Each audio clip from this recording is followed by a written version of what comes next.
First on reporter. മലപ്പുറത്ത് വിദ്യാർത്ഥികളെ ലക്ഷ്യമിട്ട് ഒരുക്കിയ ലഹരി കേന്ദ്രം പോലീസ് തകർത്തു. വാസുപടിയിലെ വാടക ക്വാർട്ടേഴ്സിലാണ് ലഹരി ഉപയോഗത്തിനും വിൽപ്പനയ്ക്കുമായി ആധുനിക സംവിധാനങ്ങളുടെ കേന്ദ്രം പ്രവർത്തിച്ചിരുന്നത്.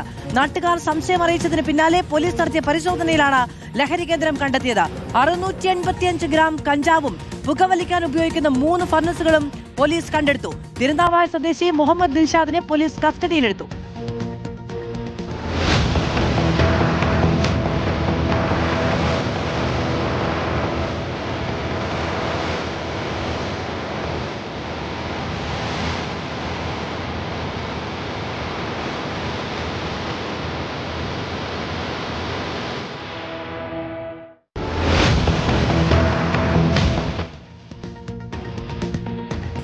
സോണൽ കൃഷ്ണ വിവരങ്ങളുമായി ചേരുകയാണ്. സോണൽ, ഞെട്ടിക്കുന്നതാണ് ദൃശ്യങ്ങൾ. അടച്ചിട്ട് മുറിക്കുള്ളിലാണ് എങ്കിലും ഇത്രയും ഒരു അരാജകത്വം ഉണ്ടാക്കി വെച്ചിരിക്കുന്നു എന്നുള്ളത് കാണുമ്പോൾ ഞെട്ടലുണ്ടാക്കുന്നതാണ്.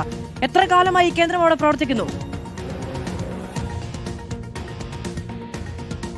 മാധു, പ്രധാനമായി പറയേണ്ടത് കഴിഞ്ഞ കുറച്ച് കാലമായിട്ട് അവിടെ, അതായത് തങ്ങൾപ്പടി, കുറ്റിപ്പുറം, മലപ്പുറത്തെ കുറ്റിപ്പുറം തങ്ങൾപ്പടിയിലാണ് ഈ വാടക ക്വാർട്ടേഴ്സിൽ ഈ ഒരു കേന്ദ്രം, ലഹരി കേന്ദ്രം എന്ന് നമുക്ക് വിശേഷിപ്പിക്കാം, ആ കേന്ദ്രം പ്രവർത്തിച്ചു വരുന്നത്. കഴിഞ്ഞ ദിവസം അസാധാരണമായി ആ പ്രദേശത്ത് ഒരു അപകടം നടക്കുന്നു. അപകടത്തിൽ പെട്ട ഒരാള് അസാധാരണമായിട്ട് പെരുമാറുന്ന സാഹചര്യം ഈ നാട്ടുകാരുടെ ശ്രദ്ധയിൽപ്പെടുന്നു. അതിന് പിന്നാലെ വേറൊരാള് ബൈക്കിൽ അമിത വേഗത്തിൽ അങ്ങോട്ടേക്ക് എത്തുന്നു. അങ്ങനെ ചെറിയ തരത്തിലുള്ള സംശയം ആ നാട്ടുകാർക്ക് തോന്നുന്നു. ആ സംശയമാണ് പിന്നീട് കുറ്റിപ്പുറം പോലീസിനെ വിളിച്ചറിയിക്കുന്നത്. അങ്ങനെ കുറ്റിപ്പുറം പോലീസ് ഈ സ്ഥലത്തെത്തി പരിശോധന നടത്തുമ്പോഴാണ് ഇത്തരത്തിലൊരു കേന്ദ്രം, ലഹരി കേന്ദ്രം അവിടെ ഉണ്ട് എന്ന് മനസ്സിലാക്കുന്നത്. അങ്ങനെ ആ കുറ്റിപ്പുറം SHO ഉൾപ്പെടെ ആ സ്ഥലത്തെത്തി ആ പരിശോധനയ്ക്ക് അങ്ങോട്ടേക്ക് ചെല്ലുന്ന സമയത്താണ് അവിടെ ഉണ്ടായിരുന്ന ഒരു യുവാവ് ഓടി രക്ഷപ്പെടുന്ന സാഹചര്യം ഉണ്ടായിട്ടുള്ളത്. അതിനുശേഷം ആ പോലീസും സംഘവും ചേർന്ന് അയാളെ പിടികൂടാൻ ശ്രമിച്ചെങ്കിലും അപ്പോൾ വേണ്ടി കഴിഞ്ഞിട്ടില്ല. അതിനുശേഷം ഈ സ്വർഗം എന്ന് എഴുതിയ ഈ ഒരു ലഹരി കേന്ദ്രത്തിൽ, ആ ഒരു വാടക ക്വാർട്ടേഴ്സിലെ മുറിയിലേക്ക് ഈ പോലീസും നാട്ടുകാരും ചേർന്ന് പരിശോധനയ്ക്കായി ചെല്ലുന്ന രംഗമുണ്ട്. അവരെ ഞെട്ടിപ്പിക്കുന്നതാണ് അവിടെ എഴുതി വെച്ച വാക്കുകളും പെയിന്റിങ്ങുകളും അവിടെ കണ്ട കാഴ്ചകളും എല്ലാം തന്നെ എന്ന് പോലീസ് വ്യക്തമാക്കുന്ന സാഹചര്യം കൂടിയുണ്ട്. അതായത് പലതരത്തിലുള്ള മദ്യക്കുപ്പികളെ അവിടെ കാണാൻ വേണ്ടി കഴിഞ്ഞിട്ടുണ്ട്. അതായത് നൂതന രീതിയിൽ ലഹരി ഉപയോഗിക്കാൻ വേണ്ടിയുള്ള സംവിധാനങ്ങൾ ഒരുക്കുന്ന കാഴ്ചയാണ് അവിടെ കാണാൻ വേണ്ടി കഴിഞ്ഞത്. അതിന് പുറമെ 685 ഗ്രാം കഞ്ചാവും ആ പ്രദേശത്ത്, ആ സ്ഥലത്ത് നിന്ന് കണ്ടെത്തുന്ന സാഹചര്യം ഉണ്ടായിട്ടുണ്ട്. അവരെ ഞെട്ടിക്കുന്ന മറ്റൊരു കാര്യം എന്നത് നൂതന രീതിയിൽ എങ്ങനെയൊക്കെ ആ വിദ്യാർത്ഥികൾക്കിടയിലേക്ക് ഈ കഞ്ചാവും മറ്റ് ലഹരികളും കൊണ്ടുചെന്ന് എത്തിക്കാമെന്ന തരത്തിലുള്ള പുതിയ പരീക്ഷണങ്ങൾ വരെ ആ റൂമിൽ, ആ മുറിയിൽ നടക്കുന്നുണ്ട് എന്നുള്ള കാര്യമാണ്. എന്തായാലും ഈ പരിസര പ്രദേശത്ത് എഞ്ചിനീയറിംഗ് കോളേജുകൾ ഉൾപ്പെടെ ഉള്ള സാഹചര്യം കൂടിയുണ്ട്. പല തവണയായിട്ട് ഈ മുറിയിലേക്ക്, ഈ ക്വാർട്ടേഴ്സിലേക്ക് വിദ്യാർത്ഥികൾ എത്തുന്നത് നാട്ടുകാർ ശ്രദ്ധിച്ചിരുന്നു. പക്ഷേ ഇത്തരമൊരു സംഭവമാണ് അവിടെ നടക്കുന്നത് എന്ന് നാട്ടുകാർ കൃത്യമായി നിരീക്ഷിച്ചിരുന്നില്ല. പക്ഷേ സംശയകരമായിട്ടുള്ള ചില സംഭവങ്ങൾ ഉണ്ടായതിനെ തുടർന്നാണ് കൃത്യമായി നാട്ടുകാരുടെ ശ്രദ്ധ ഈ കെട്ടിടം വാടകയ്ക്ക് എടുത്തിരുന്നത് ആരാണ് എന്നതടക്കമുള്ള കാര്യങ്ങൾ പരിശോധിക്കുക അത്ര ദുഷ്കരമായ കാര്യമല്ലല്ലോ.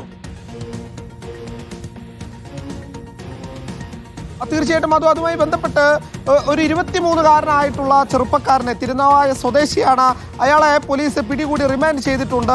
എന്തായാലും ഇയാളെ വിശദമായി ചോദ്യം ചെയ്തതിന് ശേഷം മാത്രമേ ഇതുമായി ബന്ധപ്പെട്ട കൂടുതൽ വിവരങ്ങൾ ലഭ്യമാകൂ എന്നുള്ളതാണ് പോലീസും വ്യക്തമാക്കുന്നത്. കാരണം ഈ പ്രതി ഒന്നും തന്നെ വിട്ടു പറയുന്നില്ല. ഇതിന് പുറകിൽ ആരൊക്കെ വലിയൊരു റാക്കറ്റ് തന്നെ ഉണ്ടാകാൻ കാരണമുണ്ട് എന്നുള്ളതാണ് പോലീസ് സംശയിക്കുന്നത്. അതായത് ഒറ്റയ്ക്ക് എന്തായാലും ഇയാൾക്ക് ഇത്തരം സംവിധാനങ്ങൾ ഒരുക്കാൻ വേണ്ടി കഴിയില്ല. കഴിഞ്ഞ കുറച്ച് കാലമായി അവിടെ പ്രവർത്തിച്ചു വരുന്നുണ്ട് എന്നുള്ളതാണ് ആ ദൃശ്യങ്ങളിൽ നിന്നും ആ പടങ്ങളിൽ നിന്നും എല്ലാം തന്നെ പോലീസിനും നമുക്കും മനസ്സിലാക്കാൻ പറ്റിയിട്ടുള്ള കാര്യം. എന്തായാലും ഇതിന് പുറകിലുള്ള ആളുകളെ, ഇതിലേക്ക് എത്തിക്കുന്ന പ്രധാന കണ്ണികളെ കൂടി പിടികൂടാനുണ്ട്. എന്തായാലും വിദ്യാർത്ഥികളെ കേന്ദ്രീകരിച്ച് ഇത്തരം ലഹരി സംഘങ്ങൾ പ്രവർത്തിക്കുന്നു എന്നുള്ളത് ഞെട്ടലുണ്ടാക്കുന്ന സംഭവമാണ്. ഈ തങ്ങൾപ്പടി നമുക്കറിയാം, എഞ്ചിനീയറിംഗ് കോളേജും മറ്റ് സ്കൂളുകളും ഒക്കെ പ്രധാനമായി പ്രവർത്തിക്കുന്ന ഒരു കേന്ദ്രമാണ് കുറ്റിപ്പുറത്തെ ഈ തങ്ങൾപ്പടി എന്ന് പറയുന്ന പ്രദേശം. അവിടെ തന്നെ ഇത്തരം ഒരു സംഭവങ്ങൾ നടക്കുന്നു.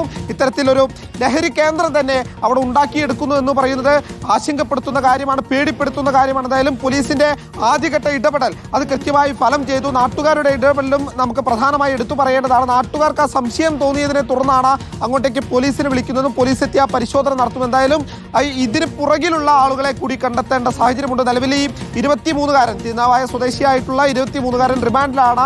ഇയാളെ വിശദമായി ചോദ്യം ചെയ്ത് ഇതിന് പുറകിലുള്ള കണ്ണികളെ കൂടി പിടികൂടാനുള്ള ശ്രമമാണ് നിലവിൽ കുറ്റിപ്പുറം പോലീസ് നടത്തുന്നത്. വാദം സോണൽ കൃഷ്ണയാണ് വിവരങ്ങൾ നൽകിയത്. നമുക്ക് ആ വീടിന്റെ ഉള്ളിലത്തെ ക്വാർട്ടേഴ്സിന് ഉള്ളിലത്തെ മുറികളിലെ ദൃശ്യങ്ങൾ കാണാൻ കഴിയുന്നുണ്ട്. പ്രേക്ഷകരെ എന്താണ്, ഏതു മനസ്ഥിതിയിലാണ് ഇവിടെ യുവാക്കൾ എത്തുന്നത് എന്നത് നമ്മളെ പേടിപ്പിക്കുന്ന അവസ്ഥയാണ്. പ്രത്യേകിച്ചും വിദ്യാർത്ഥികളെ ലക്ഷ്യമിട്ടുകൊണ്ടാണ് ഈ കേന്ദ്രം ഒരുക്കിയത് എന്നുള്ള വിവരങ്ങൾ കൂടി ലഭ്യമാവുകയാണ്. വാസുപടിയിലെ വാടക ക്വാർട്ടേഴ്സിലാണ് ലഹരി ഉപയോഗത്തിനും വിൽപ്പനയ്ക്കുമായി ആധുനിക സംവിധാനങ്ങളോടെ ഈ കേന്ദ്രം പ്രവർത്തിച്ചു വന്നത്. നാട്ടുകാർക്ക് സംശയം തോന്നിയതിനെ തുടർന്നാണ് പോലീസ് അവിടെ പരിശോധന നടത്തിയത്. ലഹരി വസ്തുക്കൾ അവിടെ നിന്ന് കണ്ടെത്തുകയും ചെയ്തു.